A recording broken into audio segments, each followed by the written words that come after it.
So let's start with Domain 1 in our CISSP, the Security and Risk Management. We're going to talk about things like security, risk, compliance, laws, regulations, and some business continuity. Now there are some key areas for Domain 1 that we really want to focus on according to the Candidate Information Bulletin, the CIB. We're going to talk about the CIA Triad. We're going to talk about security governance, the compliance, those legal and regulatory issues. Talk about professional ethics and security policies, business continuity again, the personnel security policies, some risk management concepts, threat modeling, acquisition strategies, and then finally wrap it up with some training and awareness for our end users. So let's talk about that first one, the CIA Triad. That's our confidentiality, integrity, and availability. And you can look that up. I got a little picture there on the slide, and there are tons of those CIA triads out there. I think I just pulled that off Google Images, to be honest with you. Everybody's got their own little flavor on the color scheme and how it's supposed to look, but they always make it like a triangle because it's a triad, right? Triangle. So we have our confidentiality, integrity, and availability. But what does that mean? Well, confidentiality is, keep away from my stuff. That is mine. That's my private stuff. If somebody was to tell you a secret in confidence, that's exactly what it is. It's a secret between you and them. Nobody else is supposed to know what that secret is or what the data is. So confidentiality, it's about privacy. Who has access to what? To what materials? To what data that we have inside of our organization? We want our data to be confidential. We want it to keep it private from attackers or hackers or other businesses or other governments. Just depends on where you work and what organization you're working with. Confidentiality also supports least privilege. And we're going to talk about that a little bit later in another section, but least privilege is you only have the rights that you need to do your job. You don't have extra permissions. You don't have extra access to things that you don't need. If you are data entry clerk, all right, so you're sitting at a computer screen all day and you're entering data for an organization. You don't need administrative rights necessarily to do your job. You don't need to install software. You don't need to be able to run a backup or remote access into that terminal probably, because you're sitting right there. So that supports least privilege. Now, a very good example of confidentiality is using encryption. And we'll talk about encryption throughout this whole series, but encryption is taking data and making it where it's not readable by somebody else without knowing the key. If I spoke my own language, I could encrypt English, and if you knew how I encrypted it or changed the language around, you could decipher that. You could understand. But if nobody else did, it would just sound like a bunch of gibberish to them. That's privacy, right? I understand it, you understand it, but that's the confidentiality, keeping it secret, staying away from my stuff. But what about integrity, the I when it comes to the CIA Triad? Integrity means the trustworthiness. If you need to have any key association or word associations, when you think of integrity, you need to think of trustworthiness. And we're talking about the trustworthiness of the data, or it could be a machine. We may have a machine in our organization that has been compromised, so the integrity of that machine is now in question. Is there an attacker inside of that machine with malware, with a Trojan, with a backdoor, with a rootkit? Has that machine been compromised enough where it affects our organization? And then we could have the trustworthiness of that data. Has it changed? Did something change in transit? Did somebody intercept some packets and inject something to make that data change? A good example of that is hashes, right? If you download a legit program, and I'm not talking about anything illegal downloads, but you can go get, say, images for Linux distributions, for example. And if you go to the website to get this Linux distribution, you may see right below or right above, somewhere around the download leak, you might see something like it says MD5 hash or SHA-1 hash. And it's got some characters out there that don't really mean anything. It's not readable, but it's a bunch of numbers and letters, and they're just kind of all jumbled up. That is the hash of the file that's on the web server or the file server or wherever your FTP server, wherever you're downloading it from on the web. So you click on that, you go ahead and download that file, and you can hash that out at home. What you're doing is checking the integrity, the trustworthiness of that data. So you hash it out, you get a number, you take your number and you compare it to what's on the web, because the web author, hopefully, if they haven't been compromised, put that hash on their website.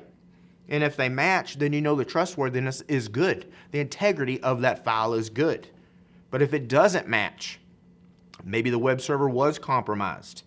Maybe somebody put a bogus file out there, or something happened in transmission. Maybe you got a corrupt file. You missed something didn't get downloaded, or you were a victim of a man-in-the-middle attack. I could go on and on. But that's integrity, the trustworthiness. You can trust that download was okay. And then what about the A? It's probably the easiest one to understand when it comes to the CIA triad, and that's availability. Is the data there when you need it? Are the services there when you need them?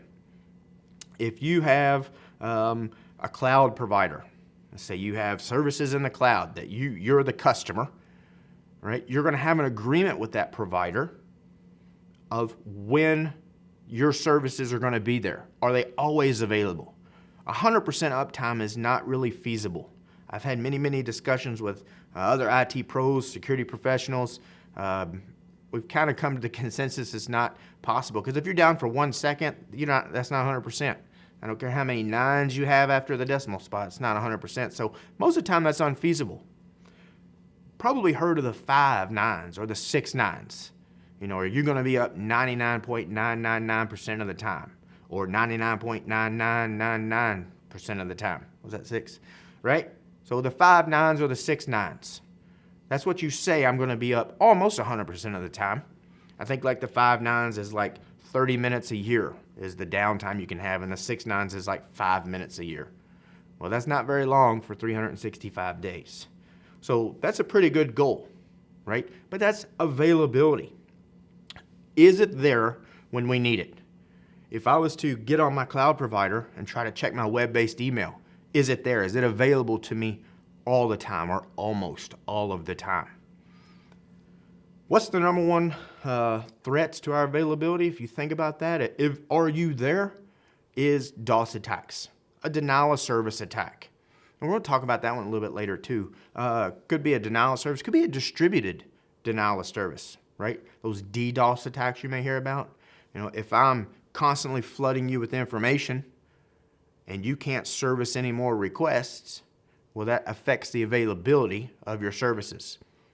If you're the provider or if you're the customer.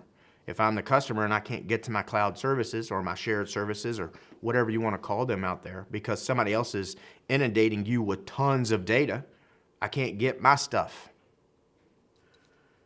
So security governance. Now, when we're going to talk about security governance, it's another one of those key areas. We're going to talk about the alignment of the security functions when it comes to security and the alignment of our business objectives, the organizational processes, our roles and responsibilities when it comes to security of who does what, when and why and where, the control frameworks, or some of the control frameworks. There are tons of them out there. We'll talk about what they are. And then due care and due diligence. So the alignment of the security functions. When we're trying to get IT in alignment with business processes, because for years and years and years, back when I started in IT, we were thought of as a back office function. That's the IT team over there. They don't, they take care of our computers. They don't really do anything when it comes to the business functions. Because what would we do back in the day, right? We only spent the money. We had a budget, maybe. If not, we were usually thrown up under somebody else, and they had a budget. We had to beg for money because we needed a new switch or put a firewall in place because we were trying to mitigate something. We just used company resources. We didn't ever make any money, right? We don't, make money. If you, manufacture tires, you may have an IT team, but the IT team and the security folks and everybody else that's involved with that team, they don't make money by selling tires. They're trying to take care of your computers and your infrastructure, make sure your machines are running properly. They can save you money as far as preventing downtime, but that's where we have to align our security functions of do this, and don't do this with the business objectives. We have to prove our worth. We have to show them what the worth is of our security functions, of what we say we need to be doing and what we say we really shouldn't be doing that. We really shouldn't be posting all that on our social media websites about the latest and greatest product that we have coming out. I know you want to brag, and I know that makes you feel good, but you're also putting competitive intelligence information out there. Maybe it's violating patents or trademarks or privacy laws. So we have to be careful with that. So we have to align this, all right? You're going to hear terms like cybersecurity, information security, security governance. Those are all buzzwords when it comes to lining up our security functions with these business processes. So when it comes to security governance, the intent of governance is supposed to guarantee that the appropriate information security activities, the things that we do daily, are being performed to ensure that the risks are appropriately reduced. So we do all this stuff in our businesses, our organizations, all day long. And we have risks associated with that. But we want to make sure with security governance, as a security officer or whatever title you have, that you're minimizing the risks as much as possible. We don't want to do something that has a high risk to our company, to our organization. That's only introducing vulnerabilities, and we're going to talk about those a little bit later. But you're introducing weaknesses. You're trying to be able to be exploited by somebody, an attacker, a hacker, whatever label you want to put on them. So again, we want to make sure that we have security governance in place. Our security professionals are doing their job and trying to minimize that risk as much as possible. Now, we also want to make sure that our information security investments are appropriately directed. So what that means is, we get a budget, we get some money, and are we spending that money wisely? Sure, we can say, okay, Mr. IT team, security folks, here's your budget, here's $1 million for a year. Well, if we see the latest and greatest firewall, it may have more bells and whistles than a circus. But if it's over the top or it doesn't meet our needs, but we've spent 10% of our budget on this one device already, is that appropriate? Are we spending money wisely? That's part of security governance as well. We don't want to spend more money to protect something than what we're protecting is worth in the first place. We don't want to buy a $100,000 piece of hardware, a control, something to mitigate risk, something to protect us when we're only protecting $25,000 worth of data or services or equipment. Doesn't make sense. Security governance.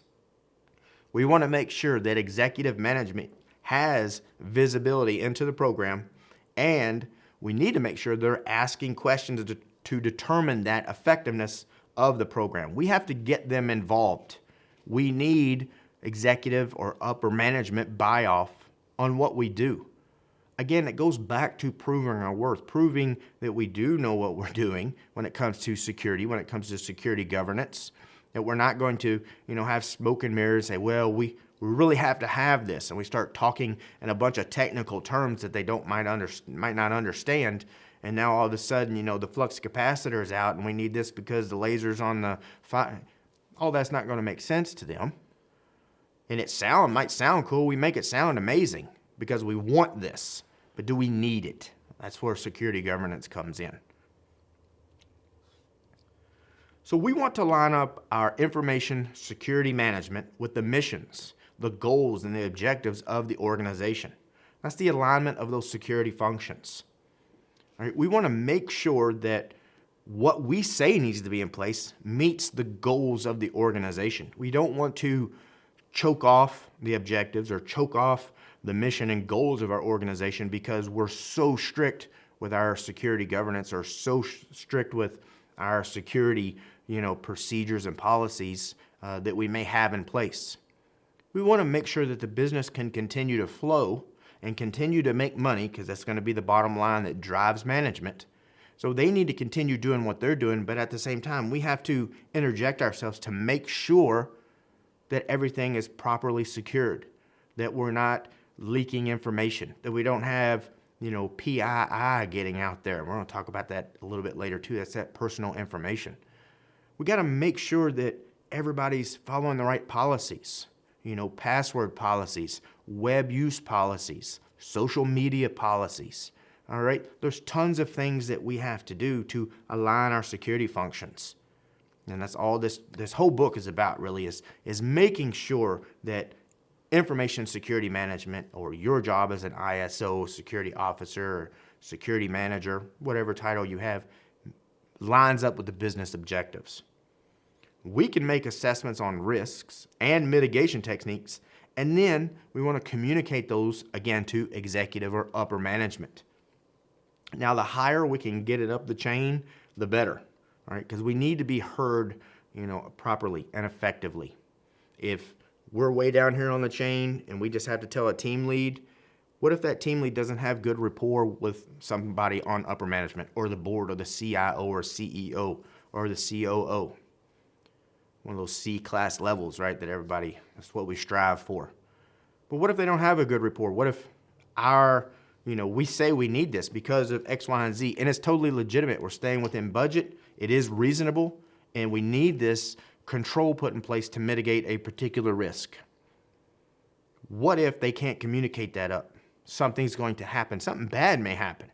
So again, we want to make sure that we're looking at all of our risks and the mitigation techniques that we're going to put in place to lower or lessen those risks. We need to get that up to upper management as high as possible. And again, don't make it sound super technical. You may be the smartest IT person in the organization, but if you explain things at a level up here, and your COOs or your CEOs, they're intelligent folks, but they're not technical folks. If they understand technology down here, you're going to be talking over their head. And either they're not going to understand and say, well, maybe we don't need that.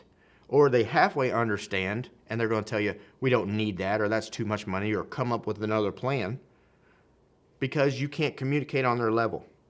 So when we make these assessments on risk and mitigation on what we're going to do to lessen this, make sure that we're heard properly, get it to the right person, and speak the right language.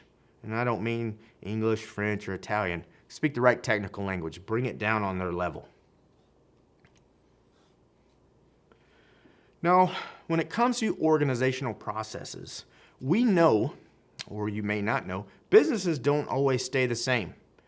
They are always evolving, because we're hopefully, you as a human and in your IT career, you're always evolving as well. We're trying to get better, right? We want to get better, faster, stronger, right? We got to get smarter. Businesses do the same thing. They find something that works and they try to improve upon it to make more money and to service their customers better. And they may evolve in different ways. They may come up with more products, different customer service schemes. They're always trying to get better and improve upon themselves. We have to be prepared for that. Things can change from day to day, month to month, quarter to quarter, year to year. We have to be prepared for that. And what I'm talking about is prepared as far as security. I'm not saying one day you come in and now you have to wear a shirt and tie, where yesterday you only had to wear a polo shirt. Not those kind of changes. If we decided that, well, we have been client server based, now we're throwing everything in the cloud. All right, we're going to, I need you to go find us a cloud service provider, and we're going to start putting our email in the cloud. We're going to put our collaboration in the cloud. We're putting everything out there. Go make it happen, right? You ever had that happen before? I have multiple times, not necessarily about the cloud, but they come up with an idea and they say, you're IT, you're a security professional, go do what's best. Here's your budget. So you got to be prepared for that. Maybe you thought about that before, right? So you have some ideas already, but now you have to go find out what's going on because the business is evolving, the business is changing, and that's totally going to affect your job. Think about if you had everything in-house and now all of a sudden you're moving it all to cloud-based. That's a big responsibility that you got to think about, right? Who's going to move all the data? When are we moving all this data? Are we doing it all at once? Or are we going to do it in chunks? Who's responsible for the security? Are we going to encrypt the data? How are we going to get the data up there? Is it going to be a straight copy, some type of replication? Do we have support for this? Where's the data going to be kept physically? Yeah, it's in the infamous cloud. It's out there on the internet somewhere. That's great. But physically, it's got to be somewhere. Where is that? Who has access to that? Do we have rights to visit that data center? On and on and on. Tons of things that we have to be prepared for. So again, companies evolve. They're looking to grow, to change, to get better.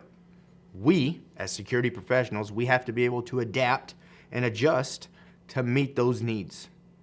And if we don't, well, either the business is going to fail, or that's going to be one of those resume generating events for us where we may have to go help another organization because they're moving on. And if we're not ready to move on, we may not be in the position that we need to be in, and we need to go find something else, right? Now, when it comes to these organizational processes, some of these things that could change would be like an acquisition or a merger, right? If it's a merger or acquisition, that's organizations combining, right? You have company A, company B, they kind of do the same thing. They may be struggling a little bit, or one may be struggling and one may be doing very good. But company A likes what company B is doing as far as their concepts, their proof of concepts, the products they have maybe, so they can merge. Or company A could just acquire company B. And now their employees come over here. Their security policies come over here. That's right, their threats come over here. So an acquisition, a merger, as a security manager, you have to think about that. Well, now I've got double the threats possibly. I'll have more risk involved. What about the vulnerabilities? You may not know anything about their security posture over here in company B. And now all of a sudden I'm supposed to inherit all of their problems. We have to think about that. We have to be ready for that. Different data types, different technologies they use. We may use a couple vendors over here. They may use completely different vendors over here. Is that going to be a learning curve for somebody? Is their IT team going to merge with ours? Just getting away from all the technical stuff and policies and IT. What about just personalities in general? Have you ever got thrown together and you say, okay, you two don't know each other, but now you have to secure this whole network? You know, I've been in IT a while. We always like to think that we're the ones that are right. Well, company A may be doing things the right way. Company B may be doing things the right way. You bring them together, and now who's right? Who has control? You might have to think about business partner changes. If company B did business with another company C, but we didn't, now we have to think about their threats, their vulnerabilities, their risk. What type of relationship did they have? Did they allow them to come into the infrastructure? Did they follow security policies? So acquisition and mergers, again, they're combining. We're taking two companies and combining them or bringing one over. Now, some mergers, they can be friendly. You know, they say, oh, hey, you've got something to offer, you've got something to offer. Let's come together for the better of both companies. We can service our customers better. We can make a better bottom line dollar. So that would be friendly, right? Everybody's on the same page. But could be a hostile. You may have a hostile takeover, something like that, where you're acquiring, not really a merger. Company B's kind of struggling over here. Company A, we're doing pretty good. And again, I like some of your products or your services, the way you do things. So I'm just going to buy you out. I'm going to acquire your company. So again, goes back to when I said get away from the technical stuff for a second, just think about personalities. You know, if you're merging and everybody's happy about it, people tend to work together a little bit better. But if you feel like you've been acquired or forced to do something, so you can either come work for us or you can go find another job. Well, if you want to keep your job, if you have to keep food on the table, you're going to take this job, but you may not be real happy about it. So when you start talking about threats and vulnerabilities, disgruntled employees, new policies, data types, that those personalities, those bad feelings or negative feelings may affect some of that. So we have to take all that into account. You may have divestitures or spinoffs where it's the opposite. We're breaking it apart now, right? The opposite of an acquisition or the opposite of a merger.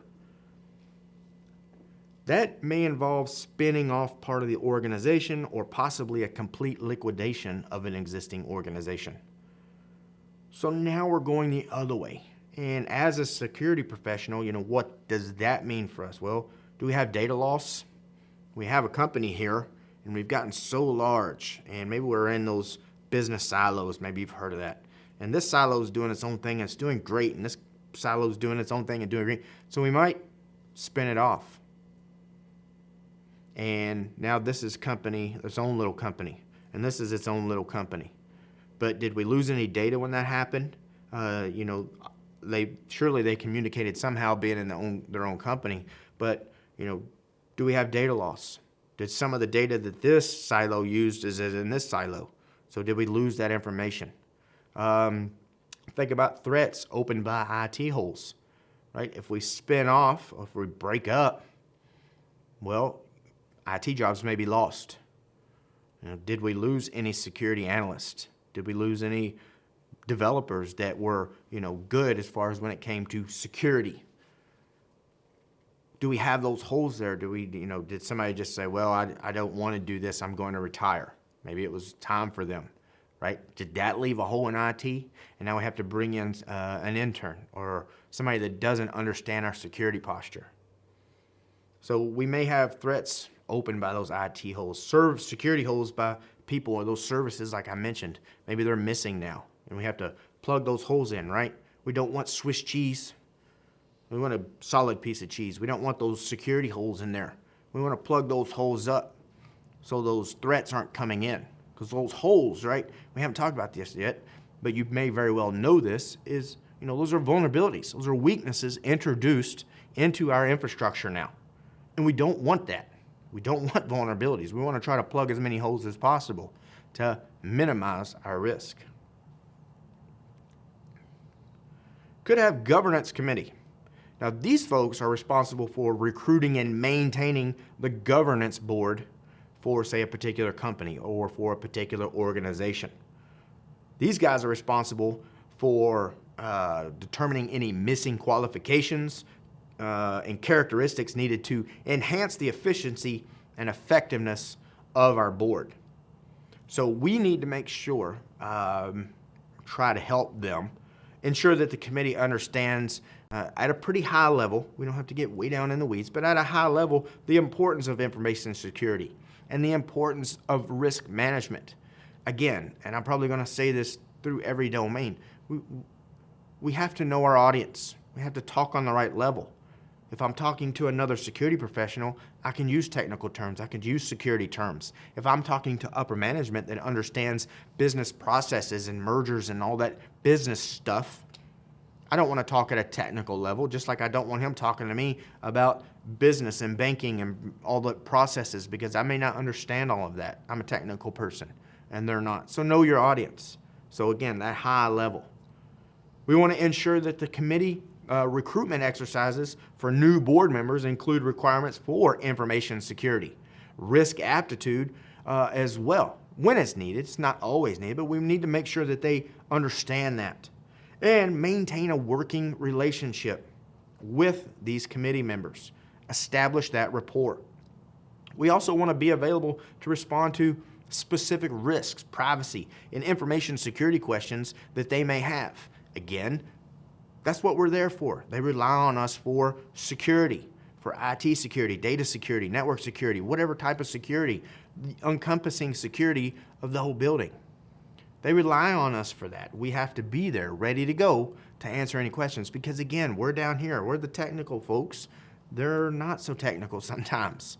And I'm not saying that all CEOs are ignorant when it comes to technology. Please don't think I'm saying that. They just have a different mindset of what's going on in the business. They hired you to be the security professional. That's why you're the security professional. So they don't have to worry about it. They don't have to keep up with the latest trends. They don't have to keep up with the latest technology. That's what they have you for. So that's what I mean when I say they don't talk at that level. I'm not saying they can't understand you fully, but you're there for a reason. If they could do it all, they wouldn't need you in the first place.